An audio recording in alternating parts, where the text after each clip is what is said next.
Hello friends, welcome back to YouTube channel Abhi pharmacy. So friend, आज की इस video में हम लोग डिस्कस करने वाले हैं इंडस्ट्रियल फार्मेसी सेकंड के जितने भी इंपॉर्टेंट क्वेश्चन हैं जो कि 2 मार्क्स के होते हैं, जो सेक्शन ए में पूछे जाते हैं, उसके बारे में हम लोग उसका कंप्लीट सोल्यूशन देखेंगे। जितने भी क्वेश्चन सेक्शन ए में पूछे गए हैं, ये 2021 और 22 का क्वेश्चन पेपर है। वैसे ही हम लोग एक और क्वेश्चन पेपर के जितने भी 2 नंबर के क्वेश्चन हैं उनको डिस्कस करेंगे, जो कि 2022 और 23 का क्वेश्चन पेपर है। तो इन दोनों ही क्वेश्चन पेपर्स का हम लोग कंप्लीट सोल्यूशन देखने वाले हैं इस वीडियो में, जो कि जितने भी सेक्शन ए में जितने भी क्वेश्चन पूछे गए हैं। तो चलिए आज की इस वीडियो को शुरू करते हैं। तो सबसे पहले जो इसमें क्वेश्चन पूछा गया है, डिस्क्राइब प्लेटफॉर्म टेक्नोलॉजी, या फिर ये क्वेश्चन दूसरे तरीके से पूछा जा सकता है, mention two major application of platform technology. इन दोनों में से कोई एक ही क्वेश्चन आएगा, तो यहाँ पे हमने दोनों को ही डिस्कस कर लिया है। तो सबसे पहले देखते हैं कि प्लेटफॉर्म टेक्नोलॉजी क्या होती है।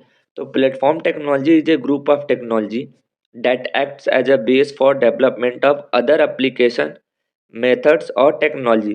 तो बेसिकली क्या होता है, प्लेटफॉर्म टेक्नोलॉजी जो होती है एक ग्रुप ऑफ टेक्नोलॉजी होती है जो कि एज अ बेस की तरह काम करती है डेवलपमेंट ऑफ अदर एप्लीकेशन या फिर किसी मेथड्स को डेवलप करने के लिए। Platform technology are a beneficial tools for improving the productivity and quality of drug product development. तो जो हमारी प्लेटफॉर्म टेक्नोलॉजी होती है वो एक तरीके से काफ़ी बेनिफिशियल टूल की तरह काम करती है, जिसकी वजह से हमारी प्रोडक्टिविटी बढ़ती है और प्रोडक्ट जो ड्रग है उसकी क्वालिटी इम्प्रूव होती है। तो इस तरीके से जो प्लेटफॉर्म टेक्नोलॉजी है वो हेल्पफुल होती है हमारे लिए। नेक्स्ट इसके बात करते हैं इसके क्या क्या एप्लीकेशन है, जो कि इसके 2 मेजर एप्लीकेशन पूछे गए थे जो सेकंड क्वेश्चन पूछा था। तो इसका एप्लीकेशन हम लोग देख लेते हैं। It is use in nano technology and inhalation technology. तो जो प्लेटफॉर्म टेक्नोलॉजी है इसका इस्तेमाल नैनो टेक्नोलॉजी में किया जाता है और इनहेलेशन टेक्नोलॉजी में किया जाता है। इसका जो सेकंड एप्लीकेशन है, use in the field of biotechnology and molecular biology in the identification of novel disease, protein expression and engineering. उसके बाद जो हमारी प्लेटफॉर्म टेक्नोलॉजी होती है उसको बायोटेक्नोलॉजी के फील्ड में भी इस्तेमाल किया जाता है, माइक्रोबायोलॉजी में यूज किया जाता है, जिसकी हेल्प से हम लोग नोवल डिजीज जो होती है उसको आइडेंटिफाई करते हैं, प्रोटीन एक्सप्रेशंस के बारे में देखते हैं और इसकी इंजीनियरिंग के बारे में भी देखते हैं हम लोग प्लेटफॉर्म टेक्नोलॉजी की मदद से। नेक्स्ट क्वेश्चन की बात करते हैं, define pilot plant scale up technique. और इसमें जो सेकंड क्वेश्चन बनता है, mention objective of pilot plant. तो इसमें आपको दोनों में से कोई एक क्वेश्चन पूछ सकता है। दोनों ही क्वेश्चन पूछे गए प्रीवियस ईयर में, आप क्वेश्चन पेपर देख लिए ऊपर। तो इसका आंसर हम लोग देख लेते हैं। सबसे पहले देखते हैं कि प्लांट क्या होता है। तो it is a place where the 5 M's like money, material, man, method and machines are brought together. तो बेसिकली अगर हम लोग कोई भी प्लांट इस्टेब्लिश करने वाले हैं या फिर स्टार्ट करने वाले हैं, तो वहाँ हमें बेसिकली 5 चीज़ों की ज़रूरत पड़ती है। सबसे पहला है मनी, यानी पैसा होना चाहिए, मटेरियल होना चाहिए और मैन होने चाहिए या फिर एम्प्लॉय होना चाहिए, या फिर जिसको आप वर्कर या लेबर्स बोल लो वो होना चाहिए, मेथड्स होने चाहिए और मशीन या इक्विपमेंट्स होनी चाहिए, तभी हम लोग कोई भी प्लांट को स्टार्ट कर सकते हैं। तो अब देखते हैं कि पायलट प्लांट टेक्निक क्या होती है। So it is the part of pharmaceutical industry where a lab scale formula is transferred into a viable product by development of liable and practical procedure of manufacture। तो basically pilot plant technique क्या होती है, ये एक pharmaceutical industry का part होता है जहाँ पे एक लैब स्केल फार्मूला की मदद से हम लोग क्या करते हैं, एक जेन्युइन प्रोडक्ट को बनाते हैं, जो भी प्रैक्टिकल प्रोसीजर है उनकी मदद से। अब देखते हैं कि स्केलअप क्या होता है। The art for designing a prototype using the data obtain from the pilot plant model. तो जो पायलट प्लांट हमने टेक्निक थी उसकी मदद से हमें जो भी डाटा ऑब्टेन्स हुए उसकी मदद से हम लोग क्या करते हैं, किसी भी चीज़ का लार्ज स्केल पे जब हम लोग प्रोडक्शन करते हैं तो हमारा स्केलअप टेक्निक होती है। जैसे इंडस्ट्री में क्या होता है, एक रिसर्च एंड डेवलपमेंट डिपार्टमेंट होता है जो कि किसी भी ड्रग का आइडेंटिफिकेशन करता है कि ये ड्रग किस काम आ सकती है, इसकी क्या एफिकेसी है, ये सारा कुछ पता करता है। तो उसके बाद हम लोग क्या करते हैं, पायलट प्लांट टेक्निक की मदद से फिर इसका प्रोडक्शन हम लोग स्टार्ट करते हैं और फिर उसके बाद हम लोग इसको लार्ज स्केल पे इसका प्रोडक्शन करते हैं। तो इस तरीके से काम करता है। उसके बाद जो नेक्स्ट क्वेश्चन इसमें बनता है, mention the basic role of SUPAC guidelines, यानी सुपेक गाइडलाइंस के क्या होती है या फिर उसके क्या-क्या रोल्स होते हैं। तो सबसे पहले हम लोग देख लेते हैं कि सुपेक होता क्या है। तो सुपेक का फुल फॉर्म लिख सकते हो, scale up and post approval changes, ये इसका सुपेक का फुल फॉर्म होता है। तो इस तरीके से आप लिख सकते हो, SUPAC involve the scale up process and the changes made after approval in the composition, manufacturing process, manufacturing equipment and the change of site. तो बेसिकली सुपेक क्या करता है, जो भी स्केल अप प्रोसेस जो होते हैं या फिर जो भी कोई चीज़ें बन चुकी हैं उसके बाद अगर उसके कंपोजिशन में या फिर मैन्युफैक्चरिंग प्रोसेसेस में या फिर मैन्युफैक्चरिंग जो इक्विपमेंट्स उसमें जो कुछ चेंजेस होते हैं वो सुपेक के अंदर आते हैं। अगर इसकी कुछ गाइडलाइंस की बात करते हैं तो इसकी बेसिकली 3 गाइडलाइंस होती हैं जो कि अलग-अलग तरीके से लेवल वाइज़ दी गई हैं, लेवल 1, लेवल 2, लेवल 3। तो लेवल 1 को हम लोग माइनर चेंज भी बोलते हैं। Will not have any significant impact on product performance और क्वालिटी। तो जो लेवल 1 होता है या फिर जो माइनर चेंज होता है इसमें बेसिकली हम लोग किसी जो चेंजेस करते हैं उसका काफ़ी ज़्यादा इम्पैक्ट नहीं पड़ता है हमारे प्रोडक्ट के परफॉर्मेंस पे या फिर उसकी क्वालिटी पे।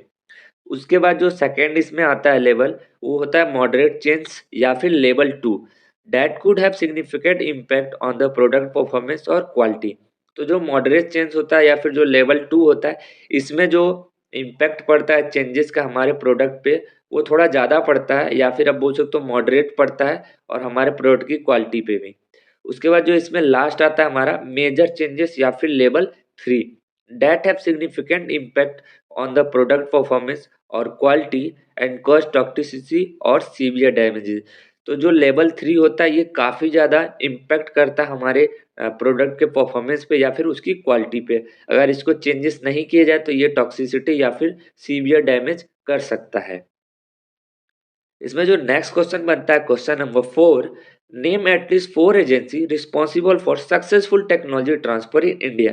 इसमें हमें बताना है 4 ऐसी एजेंसी जो कि टेक्नोलॉजी ट्रांसफर में हेल्प करती हैं या फिर रिस्पॉन्सिबल होती हैं हमारे इंडिया के अंदर। तो इसमें फर्स्ट है APCTT, इसका फुल फॉर्म होता है Asian and Pacific centre for transfer of technology. तो फर्स्ट ये एजेंसी होती है। उसके बाद है NRDC, national research development corporation. उसके बाद थर्ड है TIFSC, technology information forecasting and assessment council. उसके बाद जो इसमें लास्ट एजेंसी आती है BCIL, biotech consortium India limited. तो ये जो 4 एजेंसी होती हैं जो कि रिस्पॉन्सिबल होती हैं टेक्नोलॉजी ट्रांसफ़र के लिए हमारे इंडिया में। उसके बाद जो इसमें जो अगला क्वेश्चन बनता है, state one major role of TT agency of India. तो ये जो वीडियो थोड़ी सी लॉन्ग हो सकती है किसको, क्योंकि हमने इसमें 2 क्वेश्चन पेपर्स का प्रॉपर सॉल्यूशन देखा जो भी 2-2 नंबर के क्वेश्चन पूछे जाते हैं। तो आप वीडियो को लास्ट तक जरूर देखना और वीडियो हेल्पफुल लगे तो वीडियो को लाइक करना। इस वीडियो का हम लोग टारगेट रखते हैं 20 लाइक्स का। अगर इस वीडियो पर 20 लाइक्स आ जाते हैं तो जो नेक्स्ट क्वेश्चन पेपर है उसका भी सलूशन हम लोग लेके आएंगे। तो आप जरूर एक वीडियो को लाइक जरूर कर दीजिएगा। चलिए आगे बढ़ते हैं। State one major role of TT agency of India. इसमें बताना है कि जो हमारी TT एजेंसी होती है इंडिया के अंदर उसका क्या एक मेजर रोल होता है। The National Research Development Corporation (NRDC) was a non-departmental government body established by the British government for the transfer of technology from public to private sector। तो जो हमारी NRDC होती है ये क्या होती है, एक नॉन डिपार्टमेंट यानी नॉन गवर्नमेंट बॉडी होती है जो कि ब्रिटिश गवर्नमेंट द्वारा इसको इस्टेब्लिश किया गया था टेक्नोलॉजी ट्रांसफ़र के लिए, जो कि पब्लिक से प्राइवेट सेक्टर तक हमारी जो टेक्नोलॉजी होती है उसको ट्रांसफ़र करने का काम करती है। ये इस्टेब्लिश हुई थी हमारे इंडिया में 1953 में, जो कि हेल्प करती है डेवलप में, प्रमोट करती है और फिर कमर्शलाइज करती है टेक्नोलॉजी को। Know how invention patents process emanating from various nation research and development institution या फिर यूनिवर्सिटी। तो ये बेसिकली हेल्प करती है किसी भी जो टेक्नोलॉजी है उसको डेवलप करने में, प्रमोट करने में या फिर कमर्शलाइज करने में। उसके बाद जो इसमें क्वेश्चन नंबर 6 बनता है, state two important function of the regulatory affairs department. इसमें हमें बताना है कि जो रेगुलेटरी अफेयर डिपार्टमेंट होता है उसके क्या क्या इंपॉर्टेंट फंक्शन होते हैं, या फिर जो इसमें दूसरे तरीके से क्वेश्चन बनता है, quite the responsibility of regulatory affairs department. उसकी रिस्पॉन्सिबिलिटी बताने या फिर फंक्शन बताना है। तो दोनों कुछ मिलता जुलता ही है, तो आप आंसर लिख सकते हो कुछ इस तरीके से। Regulatory affairs is a profession which has developed from the desire of government to protect public health by controlling the safety and efficacy of products in area including pharmaceutical, veterinary medicine, medical device, pesticides, agrochemicals, cosmetic and complementary medicine. तो basically regulatory affairs क्या होता है, एक profession होता है जो कि हमारी गवर्नमेंट ने डेवलप किया है, किसके लिए, पब्लिक हेल्थ को प्रोटेक्ट करने के लिए, जो कि किस तरीके से काम करती है, कोई भी जैसे कोई प्रोडक्ट है उसकी सेफ्टी और एफिशिएंसी को क्या करती है, चेक करती रहती है टाइम टू टाइम, या फिर कंट्रोल करती है कि जो भी ड्रग्स या कोई भी प्रोडक्ट है वो सही है कि नहीं है। जैसे हमारे फार्मास्यूटिकल्स डिपार्टमेंट की बात करते हैं, या फिर जो भी मेडिकल डिवाइसेस होती हैं या फिर पेस्टिसाइड्स होते हैं, इन सारे डिपार्टमेंट्स में इनका काम होता है कि जो भी कोई भी जो प्रोडक्ट या फिर जो ड्रग है वो सेफ है कि नहीं, उसकी एफिकेसी सही है कि नहीं, हमारे जो भी कंज्यूमर्स हैं या फिर जो लोग हैं हमारे इस देश के, उनके लिए कितनी ज़्यादा ये सेफ है, ये सारा कुछ काम होता है रेगुलेटरी अफेयर्स डिपार्टमेंट का। अगर इसके फंक्शन की बात करते हैं तो इसका फर्स्ट आप फंक्शन लिख सकते हो, ensuring that their company comply with all of the system policy and law pertaining to their business. तो इनका काम होता है कि जो भी कोई कंपनी है वो जितनी भी पॉलिसी या फिर जो लॉज बनाए गए हैं उनको फॉलो कर रही है कि नहीं। नेक्स्ट है working with federal, state and local regulatory agency and working with agency as the food and drug administration और यूरोपियन मेडिसिन एजेंसी। तो ये जो भी कंपनी है ये प्रॉपर तरीके से अपना काम कर रही है कि नहीं, जो भी लोकल रेगुलेटरी एजेंसीज हैं उनके जो रूल्स और रेगुलेशंस है उसको फॉलो कर रही है कि नहीं, तो ये सारा कुछ चेक करने का काम हमारे रेगुलेटरी अफेयर्स का होता है। तो इस तरीके से आप इसका फंक्शन लिख सकते हो। उसके बाद जो इसमें अगला क्वेश्चन बनता है, what do you mean bye non clinical drug development, यानी इसमें बताना है कि नॉन क्लिनिकल ड्रग डेवलपमेंट क्या होता है।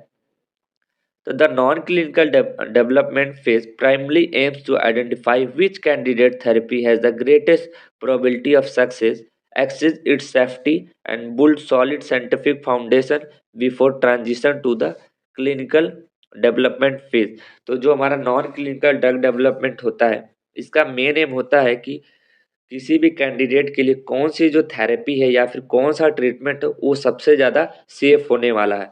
तो ये इसमें आता है नॉन क्लिनिकल ड्रग डेवलपमेंट के अंदर। उसके बाद जो इसमें नेक्स्ट क्वेश्चन बनता है, डिफाइन सीओपीपी या फिर mention the significance of COPP, यानी या तो आपको इसके डेफिनेशन पूछ सकता है कि सीओपीपी क्या होता है या फिर उसके सिग्निफिकेंस पूछ सकता है। ये दोनों ही क्वेश्चन अलग अलग क्वेश्चन पेपर अलग अलग साल के क्वेश्चन पेपर में पूछे गए, तो ये काफ़ी ज़्यादा इंपॉर्टेंट क्वेश्चन है, आप इसको अच्छे से एक बार जरूर देख लेना।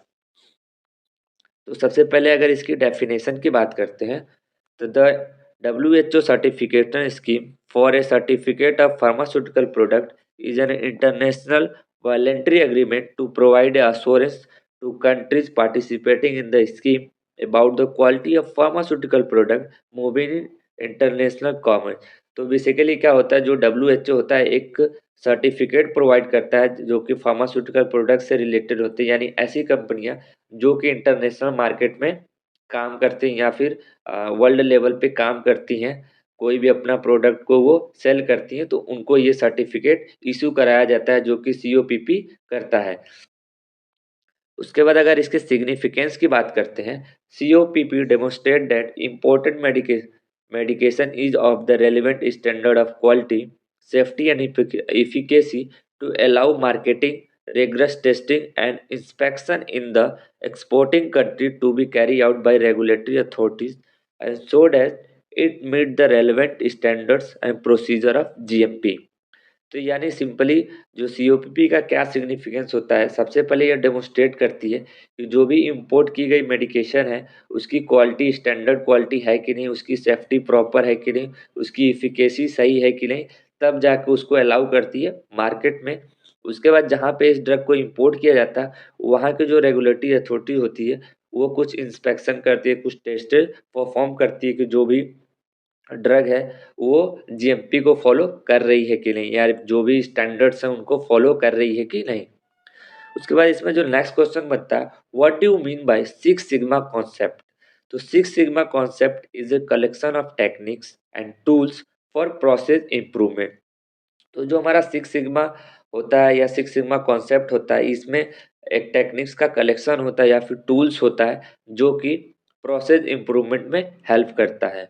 Six sigma strategy seek to improve the quality and removing the causes of defect and minimizing variability in manufacturing and business processes।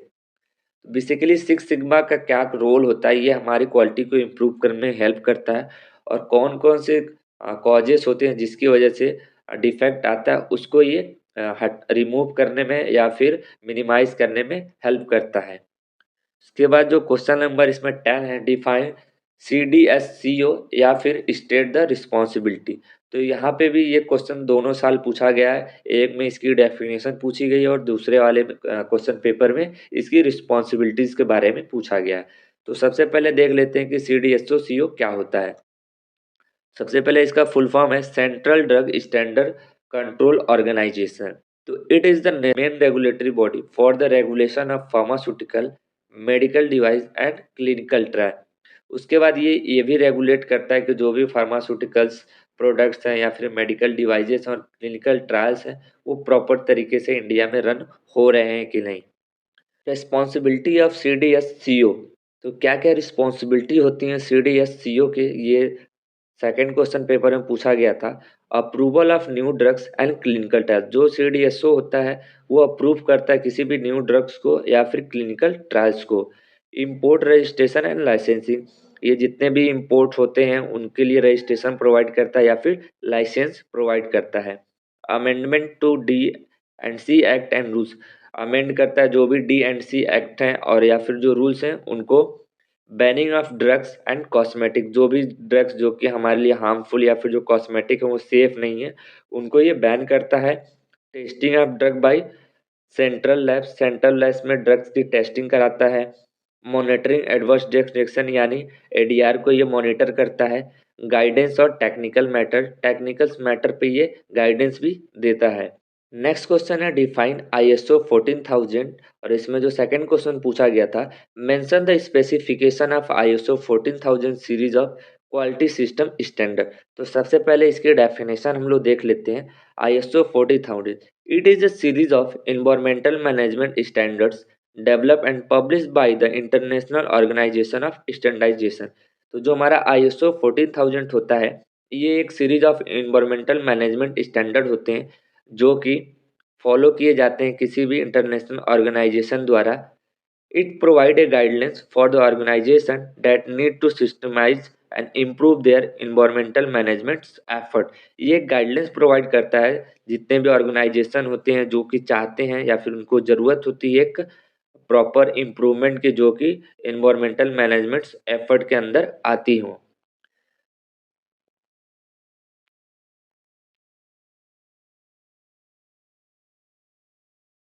उसके बाद बात करते हैं बेनिफिट्स ऑफ ISO 14000। तो इसमें जो इसका फर्स्ट बेनिफिट है या फिर ऑब्जेक्टिव आप लिख सकते हो, रिड्यूस इन्वायरमेंटल लायबिलिटी। ये इन्वायरमेंटल लायबिलिटीज को रिड्यूस करता है। Enhance public image and reputation. इसकी वजह से क्या होता है हमारी पब्लिक में हमारी इमेज अच्छी होती है, रेपुटेशन अच्छी होती है।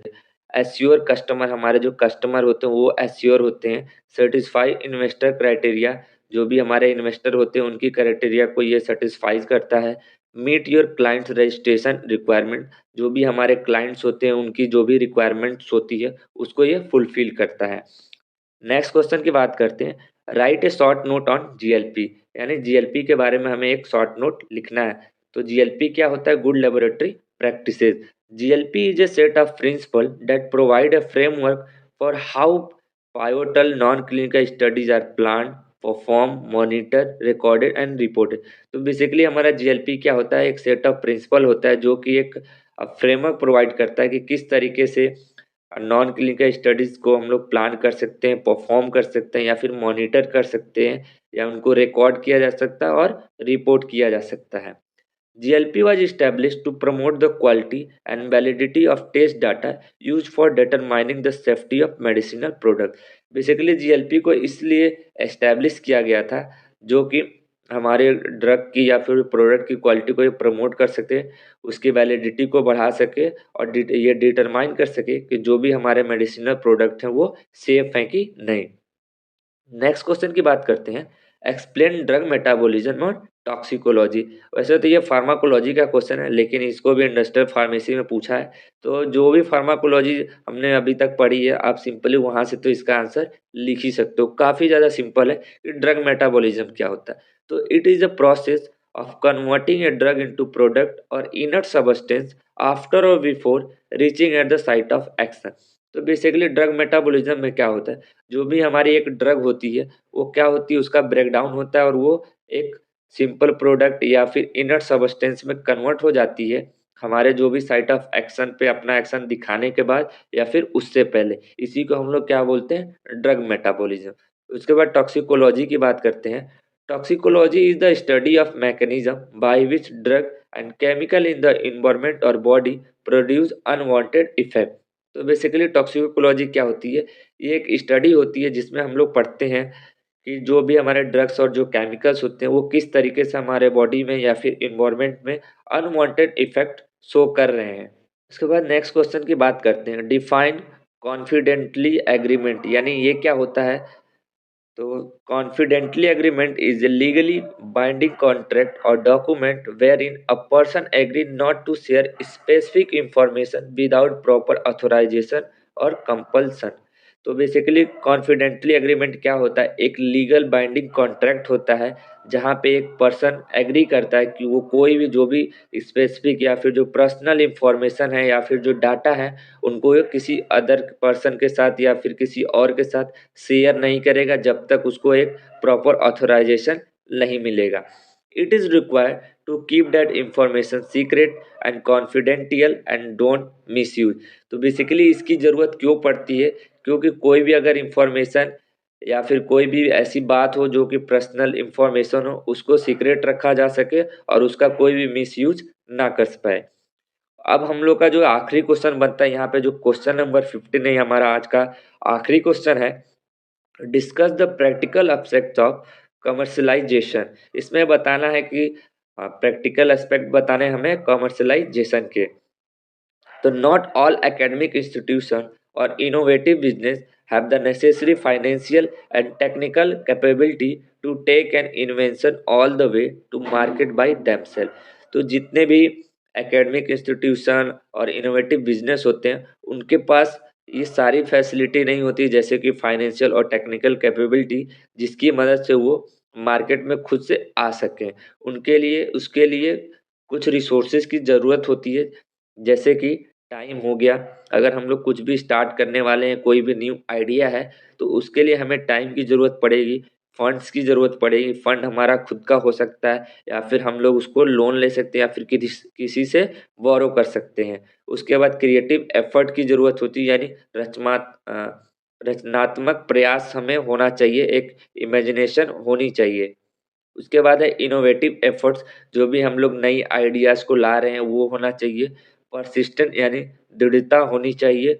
उसके बाद focus management of the entire process from idea to market, यानी जो भी हमारा एक प्रॉपर मैनेजमेंट होना चाहिए, जिसकी मदद से हम लोग आइडिया से लेके उस चीज़ को हम लोग मार्केट में लाने तक उसको प्रॉपर तरीके से उस चीज़ को ला सकें। ये सारा कुछ इसमें आता है कमर्शियलाइजेशन में।